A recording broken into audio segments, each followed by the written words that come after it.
স্বাগতম জনাইছো আজিৰ এই ভিডিঅ'টো আলোচনা কৰিম সপ্তম শ্ৰেণীৰ সমাজ বিচিত্ৰাৰ 8 নম্বৰ পাঠটিৰ প্ৰশ্নৰ উত্তৰকেইটা ঠিক আছে 8 নম্বৰ পাঠটিৰ নাম হৈছে মধ্যযুগৰ অসম ঠিক আছে তো আজিৰ এই ভিডিঅ'টিত এই পাঠটিৰ গুটিকেইটা প্ৰশ্নৰ উত্তৰ আলোচনা কৰিম ঠিক আছে বেছি প্ৰশ্ন দিয়া নাই মাত্ৰ তোমালোকক দুটা অনুশীলনী দিছে ঠিক আছে এইটো হৈছে তোমালোকৰ প্ৰথমটো অনুশীলনী ঠিক আছে ইয়াত কিছুমান প্ৰশ্ন আছে আৰু এইটো হৈছে তোমালোকৰ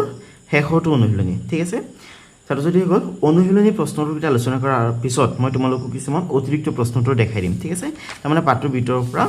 কিছুমান প্ৰশ্নোত্তৰ মই লিখি থৈছো হেবিলাক মই তোমালোকক দেখাই দিম কাৰণ হেবিলাকৰ পৰাও পৰীক্ষাত প্ৰশ্ন আহিব পাৰে ঠিক আছে বাকি এই যে তোমালোকক প্ৰশ্নকেইটা দিছে এই গোটেইকেইটা প্ৰশ্নৰ মই দুটা উত্তৰ লিখি থৈছো এটা উত্তৰ অলপ ডাঙৰ হয় আৰু এটা একেবাৰে শৰ্ট হয় ঠিক আছে যাৰ শৰ্টটো লাগে শৰ্টটো লিখি লবা যাৰ ডাঙৰটো লাগে ডাঙৰটো লিখিবা ঠিক আছে অৰ্থাৎ এটা সৰু আৰু এটা ডাঙৰ ঠিক আছে ওকে আৰু এই যে প্ৰশ্নবিলাক আছে এই প্ৰশ্নবিলাকৰ উত্তৰ পাঠৰ কোৰ পৰা লোৱা হৈছে হেতু মই তোমালোকক দেখাই দিম ঠিক আছে তো ছাত্ৰছাত্ৰীসকল অনুশীলনী 1 আলোচনা কৰাৰ আগতে বলা এই যে তোমালোকক প্ৰশ্নকেইটা দিছে এই প্ৰশ্নকেইটাৰ উত্তৰ চাই লও ঠিক আছে ইয়াত তোমালোকক এটা প্ৰশ্ন দিছে ইয়াত কৈছে তোমালোকৰ অঞ্চলত বা তাৰ আহে পাহে কোনো ঐতিহাসিক স্থান আছে নেকি যদি আছে সেই ঠাইখিনি ইতিহাসৰ তথ্য সংগ্ৰহ কৰি টুকা প্ৰস্তুত কৰা প্ৰয়োজনত জ্যেষ্ঠজনৰ সহায় লবা ঠিক আছে এইটো প্ৰশ্ন এনে পৰীক্ষাৰ কাৰণে বিলকুল ইম্পৰ্টেন্ট নহয় পৰীক্ষাত কেতিয়াও নাহে আৰু এইটো প্ৰশ্ন উত্তৰ সকলোৰে কাৰণে বেলেগ বেলেগ হ'ব ঠিক আছে পৰীক্ষাত নাহে যদি মই দি দিছো যদি কাৰোবাৰ লাগে লিখি লবা আৰু বাকি তোমালোকে এইদৰে এক্সাক্ট লিখিবৰ কাৰণে চেষ্টা নকৰিবা ঠিক আছে তোমালোকে এক কাম কৰিবা ইয়াৰ পৰা জাস্ট আইডিয়াটো লবা আইডিয়া লৈ পিনে নিজাববীয়াকৈ লিখিবা ঠিক আছে তো উত্তৰটো ইয়াত দিয়া আছে ইয়াৰ পৰা চাইছে তোমালোকে লিখি ল'ব পাৰা ঠিক আছে ওকে লিখি লোৱা স্ক্ৰীনত ধুনীয়াকৈ শ্ব' হৈছে তোমালোকে লিখি লোৱা ইয়াৰ পৰা ঠিক আছে এতিয়া ছাত্ৰছাত্ৰীসকল ইয়াত চোৱা ইয়াতো তোমালোকৰ এটা প্ৰশ্ন দিছে ইয়াত কৈছে অসমৰ ইতিহাস অধ্যয়নত কামাখ্যা মন্দিৰৰ গুৰুত্ব বিচাৰ কৰি টুকা প্ৰস্তুত কৰা ঠিক আছে তো এইটো প্ৰশ্নৰ উত্তৰ তোমালোকে এইদৰে লিখি ল'বা যে প্ৰাচীন শক্তিপীঠ কামাখ্যা মন্দিৰে কোচ আৰু আহোম ৰাজবংশৰ পৃষ্ঠপোষকতা নীলাচল শৈলীৰ স্থাপত্য কলা আৰু আৰ্য জনজাতীয় সংস্কৃতিৰ অনন্য সমন্বয়ৰ সাক্ষ্য বহন কৰি অসমৰ ইতিহাস অধ্যয়নত এক বিশেষ স্থান দখল কৰিছে ঠিক আছে তো এইদৰে লিখি ল'বা বাকি এইটো পৰীক্ষাৰ কাৰণে ইমান ইম্পৰ্টেন্ট নহয় ঠিক আছে যিনক লিখি ল'বা যদি পৰীক্ষাত আহি যায় কি ঠিক আছে হয়নে ওকে তো ছাত্ৰছাত্ৰীসকল এতিয়া অনুশীলনী প্ৰশ্নটোৰ আলোচনা কৰিম চোৱা একত তোমালোকক দিছে তলৰ প্ৰশ্নবোৰৰ উত্তৰ দিয়া ঠিক আছে এই গুটিকেইটা এক মাৰ্কৰ কুৱেশ্যন হয় ঠিক আছে সেইকাৰণে প্ৰশ্নবোৰৰ উত্তৰ মই একেবাৰে শৰ্টকৈ লিখিছো এটা বাক্যত লিখিছো আৰু সৰু যিটো আনসাৰ হেতু অনলি এটা শব্দত লিখিবৰ কাৰণে চেষ্টা কৰিছো ঠিক আছে ওকে তো চোৱা প্ৰথমটো প্ৰশ্ন হৈছে তোমালোকৰ চদিয়া কোন ৰাজবংশৰ শাসন কেন্দ্ৰ আছিল ঠিক আছে তোমালোকে যদি পাঠটো পঢ়া তেনেহলে দেখিবলৈ পাবা চদিয়া চুতীয়াসকলৰ শাসন কেন্দ্ৰ আছিল ঠিক আছে ইয়াত ধুনীয়াকৈ দিয়া আছে চোৱা ইয়াত চুতীয়াসকলৰ বিষয়ে দিছে হয়নে আৰু ইয়াত চোৱা কি কৈছে যে চদিয়া আছিল তেওঁলোকৰ শাসন কেন্দ্ৰ তেওঁলোকৰ মানে কি ইয়াত যেটো চুতীয়াসকলৰ বিষয়ে দিছে গতিকে চুতীয়াসকলৰ হয়নে অৰ্থাৎ চদিয়া আছিল চুতীয়াসকলৰ শাসন কেন্দ্ৰ ঠিক আছে গতিকে তোমালোকে উত্তৰটো লিখিবা যে চদিয়া চুতীয়া ৰাজবংশৰ শাসন কেন্দ্ৰ আছিল ঠিক আছে ওকে আৰু যাৰ একেবাৰে সৰুকৈ লাগে তেওঁলোকে এইদৰে লিখি ল'বা পাৰিলে তোমালোকে এইদৰে লিখিবৰ কাৰণে চেষ্টা কৰিবা কাৰণ চোৱা অনলি এটা বাক্যত লিখা হৈছে হয়নে এই গোটেইখিনিটো প্ৰশ্নটোৰ পৰাই লোৱা হৈছে ন চোৱা চদিয়া কোন ৰাজবংশৰ শাসন কেন্দ্ৰ আছিল ইয়াত চোৱা চদিয়া চুতীয়া ৰাজবংশৰ শাসন কেন্দ্ৰ আছিল কেৱল এই কোন যে শব্দটো আছে প্ৰশ্নবোৰৰ শব্দ এইটো জেগাত চুতীয়া শব্দটো লিখা হৈছে হয়নে গতিকে তোমালোকে ইয়াৰ পৰা চাইছে বনাই পিনে লিখিব পাৰা বাকি যাৰ বেছি অসুবিধা হয় তেওঁলোকে এইদৰে চুতীয়া ৰাজবংশ বুলি লিখি ল'বা ঠিক আছে একো নাই ফুল মাৰ্ক পাই যাবা যেহেতু এক মাৰ্কৰ কুৱেশ্যন হয় ইয়াৰ পৰা আৰু কি মাৰ্ক কাটিব হয়নে ঠিক আছে তো ছাত্ৰছাত্ৰীসকল এতিয়া খত চোৱাচোন খত তোমালোকক দিছে বুঢ়াসকল কোন আছিল তো এইটো প্ৰশ্নৰ উত্তৰ তোমালোকে ইয়াত পাই যাবা চোৱা ইয়াত ধুনীয়াকৈ পাই যাবা তোমালোকে পাঠটো পঢ়িবা ঠিক আছে পাঠটো পঢ়ি যদি বুজি লোৱা তেনেহলে প্ৰশ্ন উত্তৰবিলাক কেতিয়াও পাহৰি নোযোৱা ঠিক আছে তোমালোকে পাঠটো পঢ়িবা তো চোৱা ইয়াত বুঢ়াসকলৰ বিষয়ে দিছে ইয়াত কৈছে বুঢ়াসকল প্ৰথম অৱস্থাত কমতা বা কামৰূপৰ ৰজাসকলৰ বহু সামন্ত আছিল ইয়াত ধুনীয়াকৈ উত্তৰটো দিয়া আছে কিন্তু তোমালোকে ইয়াৰ পৰা উত্তৰটো ওলোৱাত অলপ টান পাবা সেইকাৰণে মই ধুনীয়াকৈ ইয়াত ওলাই থৈ দিছো তোমালোকে এইদৰে লিখি ল'বাচোন যে বুঢ়াসকল প্ৰথম অৱস্থাত কমতা বা কামৰূপৰ ৰজাসকলৰ বহু সামন্ত তথা একোটা অঞ্চল আৰু প্ৰশাসনিক গোটৰ মুৰব্বী বিষয় আছিল ঠিক আছে তো যাৰ আৰু সৰুকৈ লাগে আৰু শৰ্টকৈ লাগে তেওঁলোকে এইদৰে লিখি ল'বা যে বুঢ়াসকল আছিল কমতা বা কামৰূপৰ ৰজাসকলৰ বহু সামন্ত আৰু স্থানীয় প্ৰশাসনিক অঞ্চলৰ মুৰব্বী বিষয়া ঠিক আছে তো যাৰ ডাঙৰকৈ লাগে ডাঙৰকৈ লিখিবা যাৰ সৰুকৈ লাগে সৰুটো লিখি ল'বা এই হাইলাইট কৰাটো এইটো হৈছে সৰু উত্তৰ এইটো হৈছে ডাঙৰ উত্তৰ ঠিক আছে যাৰ যেনেকৈ লাগি লিখি ল'বা মইতো তোমালোকক এইটোৱে সাজেষ্ট কৰিম যে পৰাপক্ষত তোমালোকে ডাঙৰটো লিখিবৰ কাৰণে চেষ্টা কৰিবা ঠিক আছে তাৰমানে কি হয় জানা ডাঙৰ উত্তৰবিলাকত ধুনীয়াকৈ তথ্যখিনি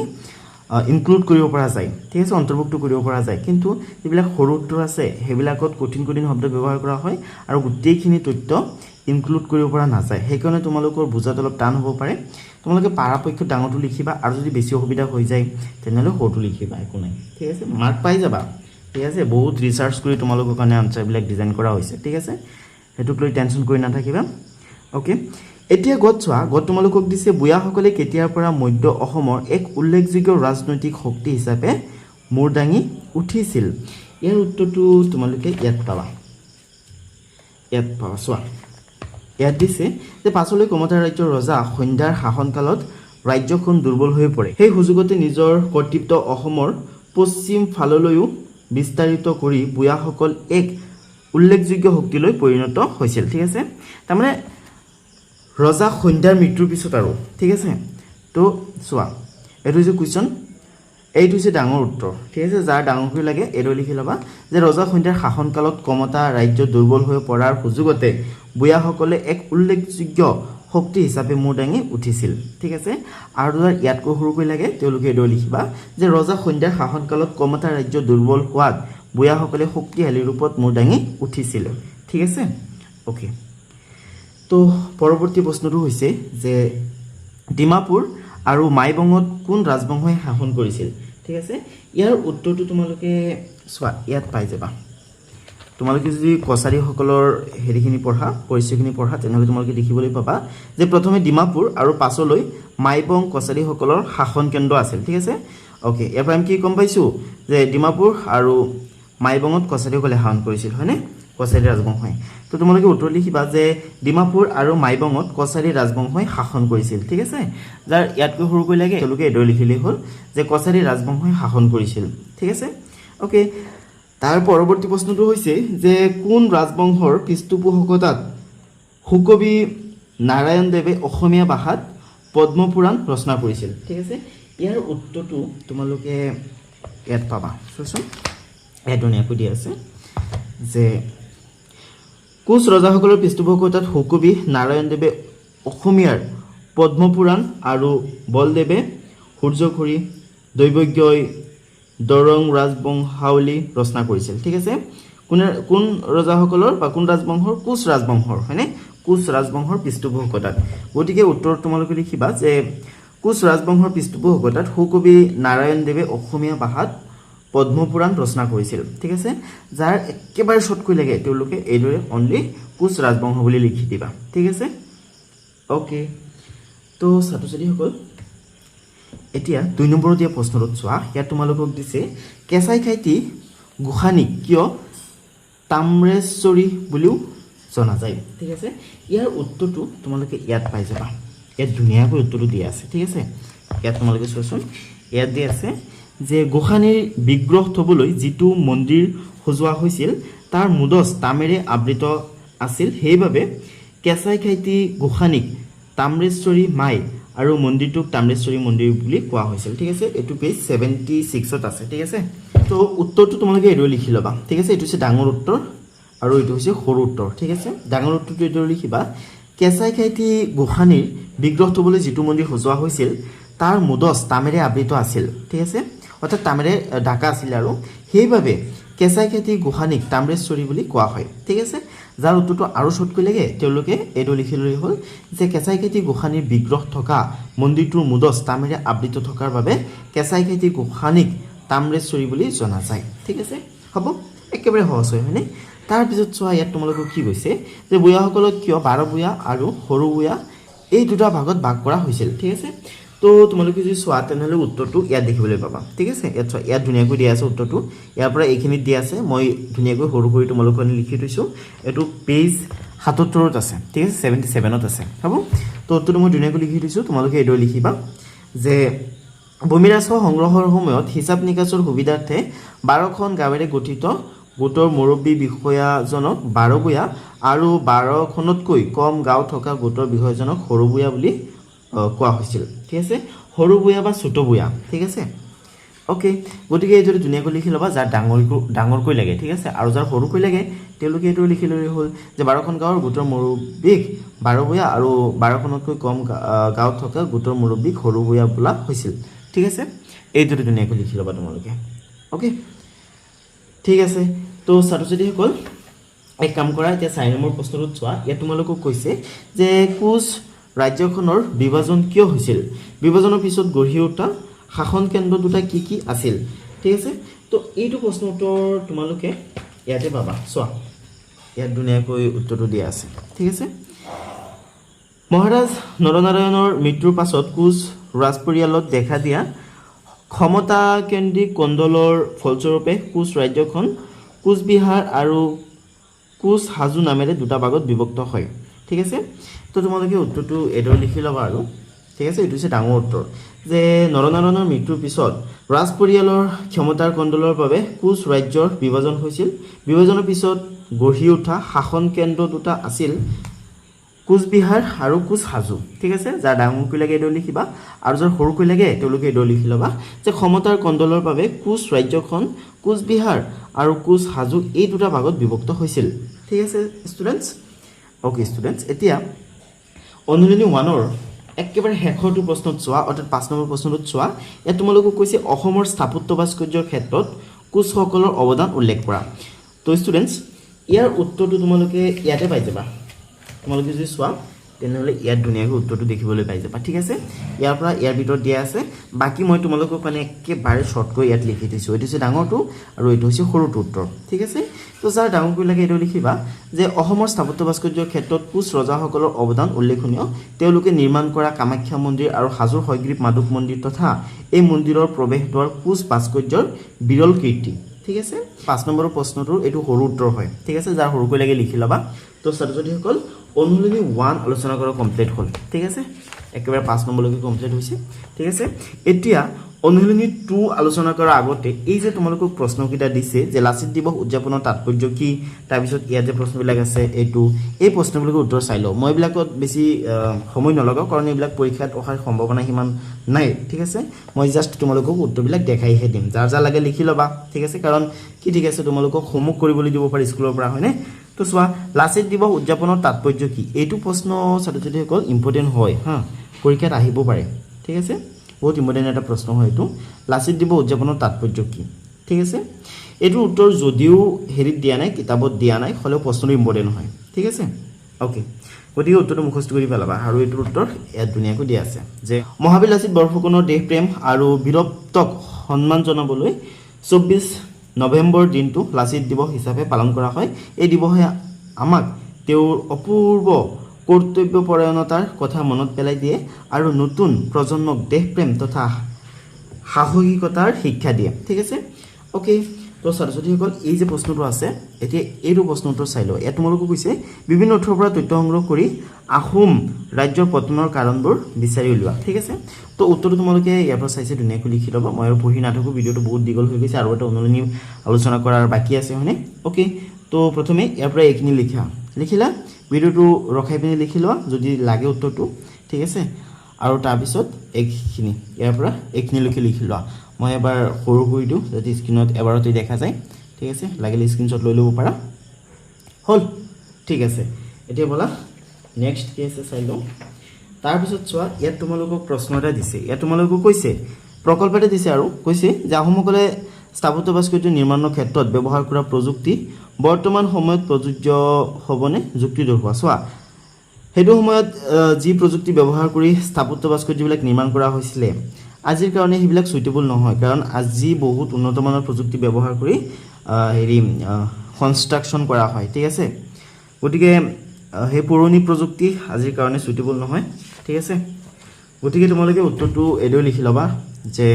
আহোমসকলে নিৰ্মাণ কাৰ্যত বৰা চাউল হাঁহ কণী আৰু চূণ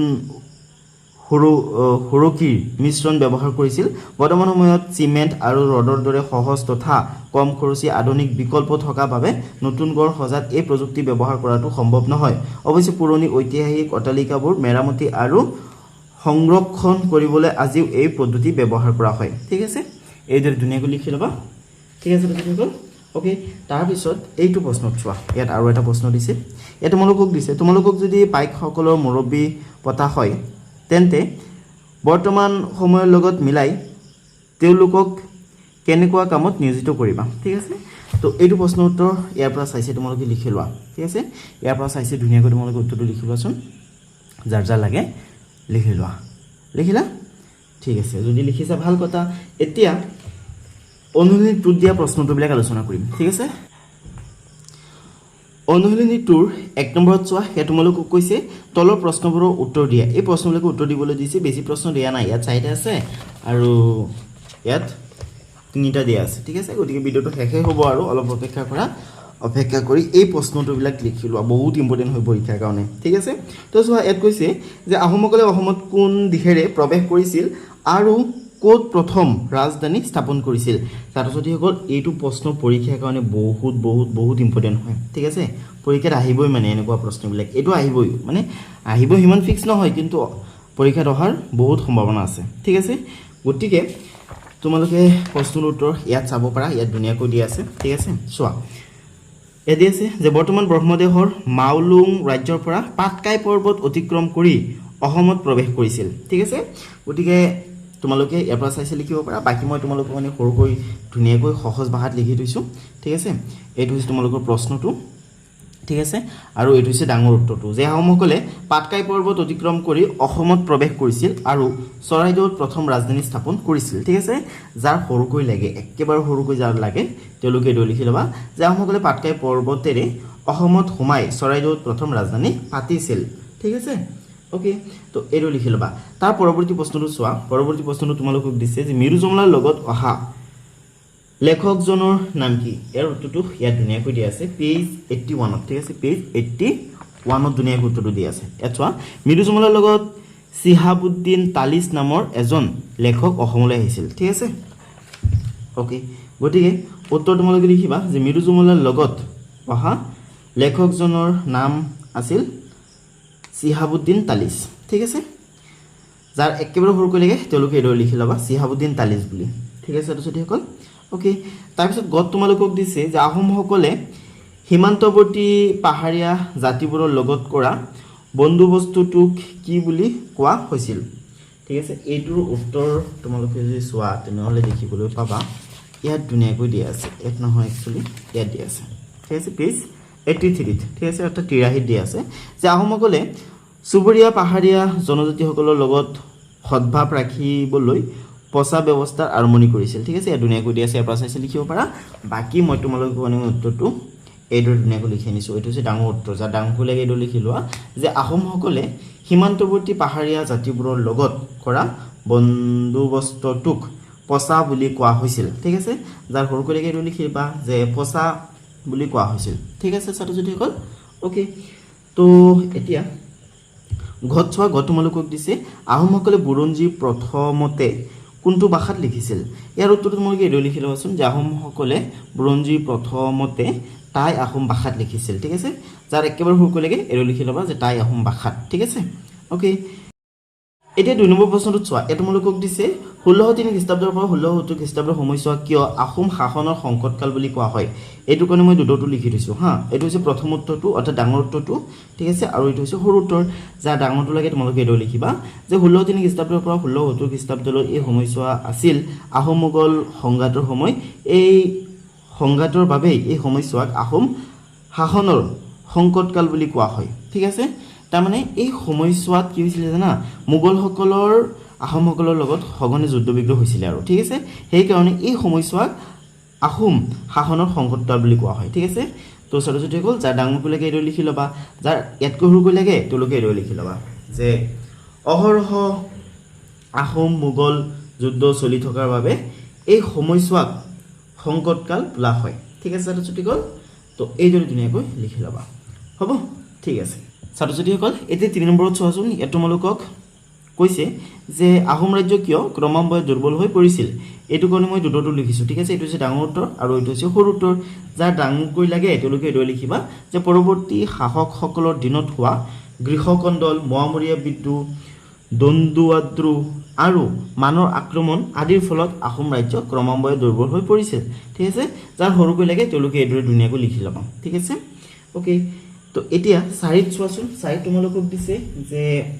প্ৰতিজন পাইকে কিহৰ বাবে দুপুৰাকৈ খাজনাবিহীন মাটি খেতি কৰিবলৈ পাইছিল তো ইয়াৰ উত্তৰটো তোমালোকে এইদৰে লিখিবা যে প্ৰতিজন পাইকে ৰাজ্যৰ হৈ কাম কৰি দিয়াৰ বাবদ দুপুৰাকৈ খাজনাবিহীন মাটি খেতি কৰিবলৈ পাইছিল ঠিক আছে যাৰ সৰুকৈ লাগে তেওঁলোকে এইদৰে লিখিবা যে ৰাজ্যৰ হৈ কাম কৰি দিয়াৰ বাবদ পাইকসকলে খাজনাবিহীন মাটি পাইছিল ঠিক আছে হ'ব ঠিক আছে তো এইদৰে ধুনীয়াকৈ তোমালোকে উত্তৰটো লিখি পেলাবা ছাত্ৰ ছাত্ৰীসকল অনুশীলনী 2 গোটেইকেইটা প্ৰশ্নটো আলোচনা কৰা কমপ্লিট হ'ল হয়নে তো তোমালোকে এতিয়া ইয়াত চোৱা ইয়াত তোমালোকক ডাঙৰ চিত্ৰটো দিছে এইখিনি তোমালোকে চাবা ঠিক আছে ইয়াত দিছে মধ্যযুগৰ অসম তাৰমানে মধ্যযুগত অসমত কোনকেইটা ৰাজবংশই শাসন কৰিছিলে সেইখিনি ইয়াত দিয়া আছে ঠিক আছে চুতীয়াসকলে কৰিছিলে প্ৰথমে তাৰপিছত বুঢ়াসকলে কছাৰীসকলে হয়নে কোচসকলে আহোমসকলে তাৰপিছত হয়নে আৰু ইয়াত কিছুমান শব্দ অৰ্থ দিছে এইবিলাক তোমালোকে চাবা ঠিক আছে ইয়াত তোমালোকক দলগত এটা কাৰ্য দিছে এইটো নালাগে ঠিক আছে এইটো ইম্পৰ্টেণ্ট নহয় ইয়াত তোমালোকে কৈছে তোমালোকে পঢ়া পাঠটোৰ পৰা দুটামান ঐতিহাসিক চৰিত্ৰ লৈ এখন নাট মঞ্চস্থ কৰা পৰীক্ষাত নাহে আৰু ঠিক আছে পৰীক্ষাৰ কাৰণে ইম্পৰ্টেণ্ট নহয় এতিয়া ইয়াত চোৱা ইয়াত তোমালোকক দিছে ভাবি উলিওৱা প্ৰয়োজনত জ্যেষ্ঠজন বা শিক্ষকৰ সহায় ল'বা ইয়াত কৈছে জয়সাগৰ শিৱসাগৰ আৰু গৌৰীসাগৰ পুখুৰী কাৰ ৰাজত্বকালত আৰু কিয় খুন্দোৱা হৈছিলে ঠিক আছে গতিকে ছাত্ৰ ছাত্ৰীসকল এইটো প্ৰশ্নটো তোমালোকে এইদৰে লিখি ল'বা এইদৰে ঠিক আছে তোমালোকে লিখিবা প্ৰথমে জয়সাগৰ পুখুৰী কাৰ ৰাজত্বকালত খুন্দোৱা হৈছিলে স্বৰ্গদেউ ৰুদ্ৰসিংহৰ ৰাজত্বকালত ঠিক আছে কিয় খুন্দোৱা হৈছিলে তাৰ কাৰণটো এতিয়া আছে সতী জয়মতীৰ স্মৃতি চিৰযুগমীয়া কৰিবলৈ ঠিক আছে নেক্সট আছে শিৱসাগৰ পুখুৰী কিয় খুন্দোৱা হৈছিলে চোৱা কাৰ ৰাজত্বকালত খুন্দোৱা হৈছিলে প্ৰথমে এইটো চোৱা স্বৰ্গদেউ শিৱসিংহৰ ৰাজত্বকালত খুন্দোৱা হৈছিলে কিয় খুন্দোৱা হৈছিলে চোৱা তেওঁৰ কুঁৱৰী অম্বিকা দেৱীৰ নিৰ্দেশত প্ৰজাৰ খোৱা পানীৰ অভাৱ দূৰ আৰু ধৰ্মীয় পুণ্যৰ বাবে ঠিক আছে ওকে তাৰপিছত গৌৰীসাগৰ পুখুৰী চোৱা স্বৰ্গদেউ শিৱসিংহৰ শাসনকালত হেৰি কৰা হৈছিলে খুন্দোৱা হৈছিলে কিয় খুন্দোৱা হৈছিলে চোৱা তেওঁৰ প্ৰধান কুঁৱৰী ৰাণী ফুলেশ্বৰী দেৱীৰ নিৰ্দেশত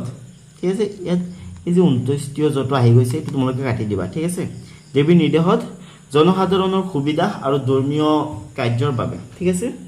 ওকে তো ছাত্ৰ ছাত্ৰীসকল পাঠভিত্তিক গোটেইকেইটা প্ৰশ্নটো আলোচনা কৰা কমপ্লিট হ'ল ঠিক আছে এতিয়া পৰীক্ষাত আহিব পৰা 10টা অতি চুটি প্ৰশ্নটো চাই লোৱা ঠিক আছে এইবিলাক পাঠৰ ভিতৰৰ পৰা ওলোৱা হৈছে তো 1 নম্বৰ প্ৰশ্নটো চোৱা ইয়াত দিয়া হৈছে আহোমৰ প্ৰথম ৰাজধানী ক'ত আছিল তো উত্তৰত লিখিবা চৰাইদেউত নেক্সট আছে অসমৰ ইতিহাসত মধ্যযুগ কোনটো ঠিক আছে উত্তৰ তোমালোকে লিখিবা 1228 চনৰ পৰা 1826 চনৰ ইয়াণ্ডাবু সন্ধিলৈকে ঠিক আছে নেক্সট আছে তাম্ৰেশ্বৰী মন্দিৰ কাৰ অৱদান উত্তৰ লিখিবা চুতীয়াসকলৰ ঠিক আছে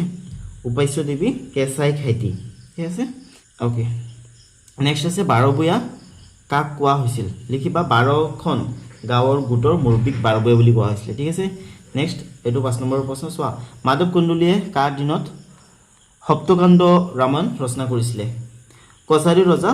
মহামাণিক্যৰ দিনত ঠিক আছে নেক্সট আছে কমতা ৰাজ্য নাম কেনেকৈ হ'ল উত্তৰ লিখিবা ৰজা সন্ধ্যাই ৰাজধানী কমতাপুৰলৈ নিয়াত নেক্সট হাতত চোৱা ইয়াত হৈছে শৰাইঘাটৰ যুদ্ধৰ